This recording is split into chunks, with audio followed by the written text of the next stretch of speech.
Hello guys, nagluto ako ng beef. Minarinate ko kagabi tapos pinrito ko na lahat. Madami to guys. Ayan na yung naluto ko.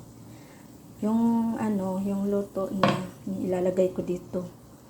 Ito pinaano ko pa yung mantika. Tapos pagkatapos nito ilagay ko sa para pundo ko na ulam. Alam niyo naman dito guys, yung amo ko parating. Ayaw niya yung mabaho ang kusina. Kaya ngayon pa lang, ubusin ko na to. Niluto ko na lahat yung beef ko na nasa ref. Kasi matagal-tagal siya dito mag-steam. 4 days siguro. Stock ng guys, ng pagkain.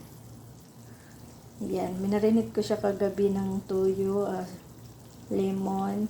Nilagyan ko ng paminta, bawang at saka sibuyas, tsaka asukal. Hindi ko na nilagyan ng asin. Ayan guys. Sana maabutan pa to ng sa next week. Lang ako guys, mag-budget lang ako ng 3 hiwa. Tuwing kakain ako.